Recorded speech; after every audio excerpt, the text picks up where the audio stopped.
நம்முடைய ஒன்றிய அரசுடைய நிதியமைச்சர் நிர்மலா சீதாராமன் அவர்கள் விசாகப்பட்டினத்துல பேசும்பொழுது ஜிஎஸ்டி வரி விகிதத்தை குறைச்சதுனால 2 லட்சம் கோடி ரூபாய் மார்க்கெட்டுக்கு வரப்போகுது, வரியிலிருந்து திரும்பி மார்க்கெட்டுக்கு வரப்போகுது, இது மக்கள் மத்தியில பணப்புழக்கத்தை அதிகரிக்குது அப்படின்லாம் சொல்லியிருக்காங்க.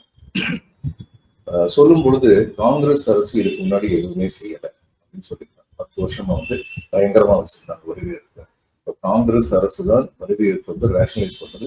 சிதம்பரம் பைனான்ஸ் மினிஸ்டர் போது 80%, 88% இருந்த இன்கம் டாக்ஸ் ஸ்லாப் 30% கொண்டு வந்தவர் தான்.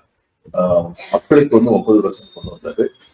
கார்பரேட்ஸ் பெரிய கம்பெனிகளுக்குலாம் 40% கொண்டு வந்தாரு. இப்ப இவங்க வந்ததுக்கு அப்புறம் இந்த பெரிய கம்பெனிகளுக்கு 40% 22% ஆகியிருக்காங்க. ஆனா மக்களுக்கு இருந்த வரி அந்த 30% அப்படிதான் இருக்கு. இதுதான் இவங்க பண்ண சாதனை. ஆனா வழக்கம் போல இல்லாத பொல்லாத சொல். ஒரு நிதியமைச்சர், ஒன்றிய அரசுடைய நிதியமைச்சர் இல்லாத சொல்லக்கூடாது. அவங்க வரி விகிதத்தை குறைச்சாங்களா இல்லையா காங்கிரஸ்? அதை பத்தி பேசாமலே இருங்களேன். அதை விட்டு அவங்க ரொம்ப மோசமா பண்ணாங்க, ஒண்ணுமே பண்ணல, செஞ்சதெல்லாம் தப்பு, இது மாதிரி திரும்ப திரும்ப சொல்றதுல அர்த்தமே இல்லை. சரி, அது ஒரு பக்கம் இருக்கட்டும். இவங்க இங்க என்ன சொல்றாங்க, 2 லட்சம் கோடி ரூபாய் இப்போ நம்ம கொண்டு வந்திருக்கோம், மார்க்கெட்டுக்கு கொண்டு வந்திருக்கோம்.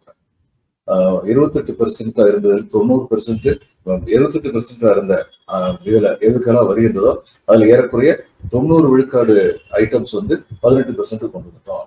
அது மாதிரி 18% இருந்ததுல 90, 95 விழுக்காடு 5% கொண்டு வந்துட்டோம் அப்படின்னு சொல்றாங்க.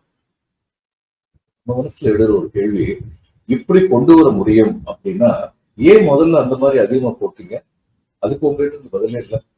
இப்ப நீங்க சொல்றீங்க 2 லட்சம் கோடி ஒரு வருஷத்துல பணம்னா, அப்ப 10 வருஷத்துல 20 லட்சம் கோடி மக்களுடைய பணத்தை நீங்க தேவையில்லாம வரியா கலெக்ட் பண்ணிருக்கீங்கன்னு தானே அர்த்தமாகுது. இதுக்கு என்ன பதில் சொல்றீங்க?